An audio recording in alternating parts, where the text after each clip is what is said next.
नमस्कार. शौर्यला गोळी लागलीये आणि त्याला हॉस्पिटलमध्ये ॲडमिट करण्यात आलंय. ही बातमी जहागीरदारांच्या घरात सगळ्यांना कळताच सगळे आता हॉस्पिटलच्या दिशेने रवाना झालेले असतात. इकडे आपण पाहतोय ऊर्जा हॉस्पिटलमध्ये डॉक्टरांना म्हणत असते, डॉक्टर काही करा पण शौर्यला वाचवा. डॉक्टर म्हणत असतात, आम्ही आमच्या परीने शर्थीचे प्रयत्न करतोय, तुम्ही शांत राहा. तेवढ्यात आपण पाहतोय आता तिथे इन्स्पेक्टर गळगुट्टे पोचलेले असतात. ते म्हणत असतात, काय हो ऊर्जा मॅडम, काय घडून राहिलं आहे? त्यावर ऊर्जा म्हणत असते, इन्स्पेक्टर साहेब तुम्हाला तर माहिती आहे, तुमच्याच पोलीस स्टेशन बाहेर त्या विक्रांत शिर्केने मला मारायची सुपारी दिली होती तुमच्या देखत. हे वाक्य ऐकल्यावर इन्स्पेक्टर गळगुट्टे म्हणत असतात, अहो माहिती आहे की, पण त्यानेच हल्ला घडून आणलाय, हे कशावरून? त्यावर ऊर्जा म्हणत असते, आणखी कोण असू शकतं? त्यावर लगेचच आपण पाहतोय तिथे आता अनिरुद्ध म्हणजेच हर्षवर्धनची एंट्री होते. हर्षवर्धन लगेचच बोलू लागतो, काय घडलंय नेमकं आणि कसं घडलं? कशी लागली गोळी माझ्या शौर्याला? त्यावर लगेचच आता इन्स्पेक्टर गळगुट्टे म्हणत असतात, अहो हर्षवर्धन सर, ऐकून सोडा की मी काय बोलतो ते. त्यावर लगेचच आता हर्षवर्धनचं लक्ष समोर असलेल्या ऊर्जाकडे जातं आणि हर्षवर्धन बोलू लागतो, या मुलेमुळे जर माझ्या मुलाला काही झालं तर मी गप्प बसणार नाही. त्यावर इन्स्पेक्टर गळगुट्टे म्हणत असतात, हर्षवर्धन सर, अहो मी काय म्हणतोय त्याच्यावर लक्ष द्या आधी. आत्ताच माझा सहकारी माने, त्याचा मला फोन आला होता. जी गोळी चालवण्यात आली ती तुमच्या मुलासाठी नाही, तर या इथे असलेल्या ऊर्जा मॅडमना संपवण्यासाठी होती. पण अचानकपणे तुमच्या मुलाने हिरोगिरी करत यांना वाचवण्याचा प्रयत्न केला आणि त्यात त्यांना गोळी लागली की हो. त्यावर चिडलेला हर्षवर्धन म्हणत असतो, म्हणजे म्हणजे या ऊर्जा शिंदेवर गोळी चालवली तर कोणी चालवली ऊर्जा शिंदेवर गोळी? हे वाक्य ऐकल्यावर हर्षवर्धनला इन्स्पेक्टर गळगुट्टे म्हणत असतात, विक्रांत शिर्केच्या माणसांनी म्हणजे विक्रांत शिर्केनेच सुपारी दिली की हो ऊर्जा मॅडमना मारण्याची, आणि तुमच्या मुलाने ती गोळी स्वतःवर झेलली. त्यावर मात्र आता हर्षवर्धन म्हणत असतात, आता तर या विक्रांत शिर्केला मी सोडणार नाही. त्याची अशी अवस्था करून ठेवीन ना की उभ्या आयुष्यात त्याने कधी विचार सुद्धा केला नसेल. तेवढ्यात आपण पाहतोय हॉस्पिटलच्या वॉर्डमधून डॉक्टर बाहेर येतात. ऊर्जा लगेचच डॉक्टरांकडे धावत जाते आणि बोलू लागते, डॉक्टर कसा आहे शौर्य? त्यावर डॉक्टर म्हणत असतात, पेशंटची तब्येत जास्तच क्रिटिकल आहे, आम्ही एवढ्यात काही सांगू शकत नाही. हे वाक्य ऐकल्यावर हर्षवर्धन पुढे येतो आणि म्हणत असतो, प्लीज डॉक्टर काही करा, माझ्या मुलाला वाचवा. पाण्यासारखा पैसा खर्च करावा लागला तरी करूया, तुम्ही बेस्टपेक्षा बेस्ट डॉक्टर बोलवा.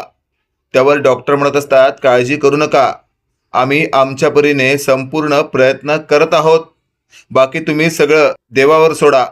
हे वाक्य ऐकल्यावर मात्र आता हर्षवर्धनला नेमकं काय बोलावं सुचत नसतं आणि तेवढ्यात डॉक्टर निघून जातात. हर्षवर्धनला आता त्या विक्रांत शिर्केची खूपच चीड आलेली असते. या विक्रांत शिर्केने जर ऊर्जा शिंदेला मारायची सुपारी दिली नसती तर माझ्या मुलावर ही वेळ आलीच नसती. या विक्रांत शिर्केला तर मी आता सोडणारच नाही, असं स्वतःशी बोलत आता हर्षवर्धन तिथून बाहेर पडतो आणि थेट आपल्या गाडीत बसतो. त्याच वेळेला इन्स्पेक्टर गळगुट्टेच्या लक्षात आलेलं असतं की हर्षवर्धन जोशाच्या भरात काहीही करू शकतो आणि लगेचच आपण पाहतोय इन्स्पेक्टर गळगुट्टेने आपल्या काही माणसांना अनिरुद्धच्या मागे पाठवलेलं असतं. इकडे आपण पाहतोय हा विक्रांत शिर्के त्याच्याच घरात बसून आतल्या रूममध्ये एन्जॉय करत असतो आणि तो स्वतःशी बोलत असतो, मी दिलेलं काम पूर्ण केलंच असेल माझ्या माणसांनी. आणि अशातच आता विक्रांत शिर्केचा माणूस तिथे आलेला असतो. तो म्हणत असतो, विक्रांत साहेब एक गडबड झाली. त्यावर विक्रांत लगेचच उठतो आणि म्हणत असतो, गडबड? कसली गडबड? त्यावर विक्रांत शिर्केचा माणूस म्हणत असतो, मी गोळी तर चालवली ऊर्जा शिंदेवर, पण ऐन वेळेला तो तिचा बॉयफ्रेंड मध्ये आला. हे वाक्य ऐकल्यावर विक्रांत शिर्के म्हणत असतो, कोण बॉयफ्रेंड, काय नाव त्याचं? त्यावर तो विक्रांत शिर्केचा माणूस म्हणत असतो, बहुतेक शौर्य जहागीरदार. हे नाव ऐकल्यावर मात्र आता पूर्णपणे विक्रांत शिर्केला धक्का बसलेला असतो. कारण आपल्या बहिणीला जर कळालं की शौर्यला गोळी लागली आहे, ती तर घर डोक्यावर घेईल असा विचार आता विक्रांत करत असतो. आणि त्याच वेळेला विक्रांतने आपल्या त्या माणसाला साटकन कानाखाली दिलेली असते. विक्रांत म्हणत असतो, नालायका काय करून ठेवलंस तू हे. आणि अशातच आपण पाहतोय अनिरुद्ध आता थेट विक्रांत शिर्केच्या घराबाहेर आलेला असतो आणि तो जोरजोरात हाक मारत असतो, विक्रांत, विक्रांत खाली ये. जोरजोरात हाक मारणाऱ्या अनिरुद्धला आता घरातल्या सगळ्यांनी खिडकी बिडकीतून पाहिलेलं असतं. आणि तेवढ्यात विक्रांतची आई म्हणत असते, काय रे विक्रांत, काय केलंस तू. अनिरुद्ध म्हणजे हर्षवर्धन जहागीरदार का तुला जोरजोरात हाक मारतायत. त्यावर विक्रांतला आता नेमकं खाली जाऊन त्यांच्याशी कसं बोलावं हेच कळत नसतं. आणि तेवढ्यात घाबरत घुबरत विक्रांत खाली आलेला असतो आणि तेवढ्यात अनिरुद्धने सटासट त्याला तुडवायला सुरुवात केलेली असते. अनिरुद्ध आता या विक्रांतला तुडवत आहेत, पण विक्रांतचा राग आता अनावर झालेला असतो. विक्रांत स्वतःशी बोलत असतो, माझा बाप या राज्याचा मंत्री आहे आणि हा कोण कुठला वकील मला तुडवतोय. आणि अशातच आता अनिरुद्धवर या विक्रांतने हात चढवलेला असतो. तेवढ्यात अनिरुद्ध म्हणत असतो, काय रे, बापाच्या वयाच्या व्यक्तीला हाताने मारतोस तू, घे दनादन. आणि लगेचच अनिरुद्धने या विक्रांत शिर्केला चांगलाच तुडवत आडवा पाडलेला असतो आणि त्याची गचांडी धरत त्याला हॉस्पिटलच्या इथे नेलेलं असतं. हॉस्पिटलच्या इथे नेल्यावर गळगुड्डेने लगेचच अनिरुद्धला थांबवण्याचा प्रयत्न केलेला असतो. पण अनिरुद्ध म्हणत असतो, मला थांबवताय तुम्ही. माझ्या मुलावर ज्यावेळी याच्या माणसाने गोळी चालवली त्यावेळी तुम्ही काय करत होतात. त्यावर इन्स्पेक्टर गळगुट्टे म्हणत असतात, अहो हर्षवर्धन सर, राग सोडा की, समजून घ्या. अहो ते झालं, पण यापुढे कोणताच प्रॉब्लेम होऊ नये त्यासाठी आपण सगळं आता विचार करूया. त्यावर मात्र अनिरुद्धने म्हटलेलं असतं, या नालायकाला आत्ताच्या आत्ता ताब्यात घ्या, याला चांगलं फोडून काढा, याची चांबडी सोला. त्यावर इन्स्पेक्टर गळगुट्टे म्हणत असतात, अहो तुम्हाला काळजी करायची गरज नाहीये. आमच्या माणसांनी ऑलरेडी याच्या माणसांना पकडायला सुरुवात केली आहे आणि तुम्ही याला पकडून आणलं, आमचं कामच तुम्ही हलकं केलं की हो. आणि अशातच इन्स्पेक्टर गळगुड्डेने विक्रांतला धरलेलं असतं आणि त्याच्या साटकन कानाखाली देत असं म्हटलेलं असतं, काय हो विक्रांत, कालच तुम्हाला मी पोलीस स्टेशनमध्ये बोलवलं होतं चहा प्यायला, आठवतंय का. त्यावेळेला तुम्ही माझ्यावर खूप मोठमोठ्याने शहाणपणा करत बोलत होतात, तुमची मस्ती आता उतरवतो की मी. असं म्हटल्यावर विक्रांत आता त्या इन्स्पेक्टर गळगुट्टेला म्हणत असतो, एवढा माज बरा नव्हे इन्स्पेक्टर गळगुट्टे. माझ्या बापाने तुझी जर ट्रान्सफर केली ना तर अशा ठिकाणी जाशील ना की उभ्या आयुष्यात तिकडे फक्त तुला त्या माओवाद्यांशी लढावं लागेल आणि तिकडे तू कधी मारला जाशील तुला कळणार पण नाही. हे वाक्य ऐकल्यावर मात्र इन्स्पेक्टर गळगुट्टे म्हणत असतात, आता मला बघायचीच आहे की हो तुमच्या वडिलांची ताकद किती आहे. आणि लगेचच इन्स्पेक्टर गळगुट्टेने कमरेचा पट्टा काढलेला असतो, विक्रांतला फोडलेलं असतं आणि त्याला आडवं पाडून त्याच्या छाताडावर पाय देऊन असं म्हटलेलं असतं, एखाद्याला मारणं लय सोपं वाटतं का तुम्हाला. आज तो शौर्य मृत्यूच्या दाढेत आहे, लय मर्माशी फायटिंग करतोय तो आणि तुम्ही इथं एन्जॉय करताय काय.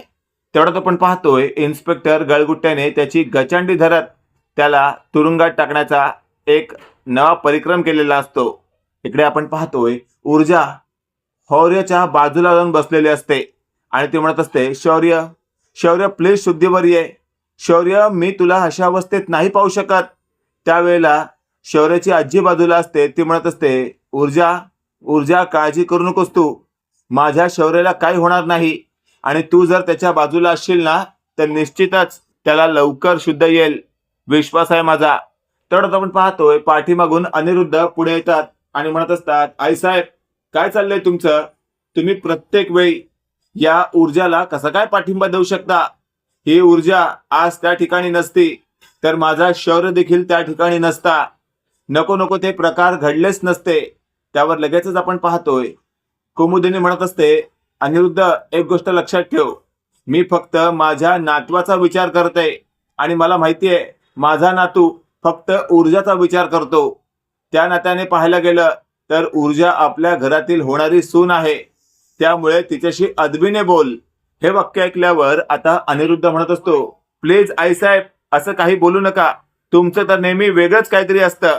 त्यावर लगेचच आपण पाहतोय कुमुदिनी म्हणत असते, अनिरुद्ध आता तुझं डोकं ठिकाणावर नाहीये म्हणून तू काही बोलतोस, पण लक्षात ठेव आज जे काही घडलंय ना त्यातून देखील माझा नातू शौर्य फाईट करून बाहेर येईल, मला खात्री आहे. हे वाक्य ऐकल्यावर मात्र आता शौर्याला शुद्ध येत असते आणि त्याच वेळेला शौर्याच्या बाजूला असलेल्या ऊर्जाने शौर्याचा हात हातात घेत म्हटलेलं असतं, शौर्य शौर्य प्लीज माझ्याशी बोल ना, तुला अशा अवस्थेत मी नाही पाहू शकत. आता ऊर्जाचा आवाज शौर्याच्या कानावर पडताच शौर्य लगेचच बोलतो, ऊर्जा ऊर्जा तू ठीक आहेस ना? त्यावर लगेचच आपण पाहतोय ऊर्जा म्हणत असते, शौर्य मी ठीक आहे, पण माझ्यासाठी तुला अशा प्रकारे मध्ये येऊन स्वतःवर गोळी झेलायची काय गरज होती? त्यावर लगेचच आता शौर्याला पूर्णपणे जाग येते आणि शौर्य ऊर्जाला पाहतो आणि लगेचच बोलत असतो, खरंच मी आज जे काही केलं ना ते मी तुझा जीव वाचवण्यासाठी नाही तर माझा जीव वाचवण्यासाठी. हे वाक्य ऐकल्यावर आता अनिरुद्ध म्हणत असतो, काय बोलतोयस तू? तुला तरी कळतंय का? तू तिथे मध्ये गेला नसतास तर गोळी तुला लागली नसती, तिला लागली असती, तू का मध्ये गेलास? त्यावर मात्र आता शौर्य म्हणत असतो, डॅड तुमच्या लक्षात आलं नाही का आता काय म्हणालो मी माझा जीव वाचवण्यासाठी मध्ये पडलो. त्यावर लगेचच आता कुमुदिनी म्हणत असते, अनिरुद्ध मी सांगते तुला, इथे प्रकार तुझ्या लक्षात आलाच नाही. ऊर्जाचा जीव म्हणजेच शौर्याचा जीव आहे, म्हणजे ऊर्जामध्ये शौर्याचा जीव आहे. ऊर्जाला काही झालं तर शौर्यही जगणार नाही. जर ऊर्जाला गोळी लागली असती तर शौर्य असाच गेला असता. अनिरुद्ध या शौर्याने आज स्वतःचा जीव वाचवलाय, तो जे काही बोलतोय ते अगदी बरोबर आहे. अशातच आता अनिरुद्ध म्हणत असतो, या प्रेमाच्या गोष्टीवर माझा विश्वास नाहीये, या फक्त बोलायच्या गोष्टी आहेत. 4 दिवस प्रेमाच्या, बाकी सगळ्या लेमाच्या. त्यावर मात्र आता ऊर्जा म्हणत असते, शौर्य शौर्य अशा प्रकारची चूक पुन्हा करायची नाही या. त्यावर ऊर्जाचा हात हातात घेत शौर्य म्हणत असतो, ऊर्जा प्लीज आधी बोल, तू मला माफ केलं. त्यावर लगेचच आपण पाहतोय आता शौर्यला ऊर्जा म्हणत असते, म्हणायचं काय आहे तुला? तू माझा जीव वाचवलास तर मी तुझ्यावर प्रेम करू लागेन? नाही शौर्य, मी माझ्या शब्दांवर ठाम आहे. मी इतर कोणाशीही लग्न करणार नाही. जर मी तुझ्याशी लग्न करीन तर. असं तसं ऊर्जाने म्हणताच शौर्याला खूपच लागतं ते आणि शौर्य म्हणत असतो, ठीक आहे, अजूनही जर तुला माझ्याबद्दल काहीच वाटत नसेल तर कसा विश्वास बसणार तुझा माझ्यावर की मी तुझ्यावर किती प्रेम करतो? हे वाक्य ऐकल्यावर ऊर्जा एकदम गप्प असते. तेवढ्यात आपण पाहतोय ऊर्जाच्या बाजूला आता तिथे शौर्याची आई सुद्धा आलेली असते आणि शौर्याची आई म्हणत असते, शौर्य इथे आम्ही सगळे असताना तू आमच्याशी बोलायचं सोडून या मुलीशी बोलत बसलायस? त्यावर शौर्य म्हणत असतो, आई त्या मुलीचं नाव ऊर्जा आहे. हे वाक्य ऐकल्यावर आता शौर्याची आई म्हणत असते, माहिती आहे मला, पण तिला एवढी किंमत देतोयस, पण मी तुझी जन्मदात्री आहे, पण मला तू किंमत देत नाहीयेस. त्यावर शौर्य म्हणत असतो, आई असं काही नाहीये, प्लीज समजून घे. इकडे आपण पाहतो इन्स्पेक्टर गळगुट्टेनी आता या विक्रांतला तुरुंगात टाकलेलं असतं आणि त्याला टायर मध्ये अडकवून लटकवलेलं असतं. विक्रांत म्हणत असतो, ए गळगुट्टे, तुला कालच चांगलं समजवलं होतं मी, समजला नाहीस का तू? मला अशा पद्धतीने टायर मध्ये अडकवून स्वतःची मौत जवळ बोलून घेतोयस तू? त्यावर इन्स्पेक्टर गळगुट्टे म्हणत असतात, अहो विक्रांत साहेब, मला माहिती आहे तुम्हाला नेमकं काय म्हणायचंय, पण नका काळजी करू तुम्ही. आता तुम्ही या टायर मधून लवकर बाहेर येत नाही. आता तुम्हाला कसं उलट बांधून मिरचीचं धुरी देतो ना, तुमच्या नाका तोंडामध्ये मिरचीचं धुरी गेलं ना, मग तुम्हाला कळेल लोकांशी कसं वागायचं, कसं एन्जॉयमेंट करायचं एखाद्याला मारल्यानंतर. हे सगळं ऐकल्यावर आता विक्रांत म्हणत असतो, गळगुट्टे, जशी ऑफर त्या ऊर्जा शिंदेला दिली ना 25 लाखाची, तुला सुद्धा देतो, सोड मला. त्यावर इन्स्पेक्टर गळगुट्टे म्हणत असतात, अरे 25 लाख रुपये तू देणार, पण ते तुझ्या बापाच्या कमाईतले. अरारारा माने, काय बोललो मी? बापाच्या कमाईतले? बापाने पण कुठे मेहनतीने कमावले? जनतेचा पैसा लुटलेला आहे. म्हणजे तुमच्या घराण्यामध्येच जो पैसा आलाय तो आम्हा जनतेचा आहे. त्यामुळे तुझ्याकडे असलेला पैसा हा जनतेचा आहे. म्हणजे तुम्ही कोणाच मेहनत करत नाही की हो? मग असा पैसा घेऊन पाप लागणार की मला?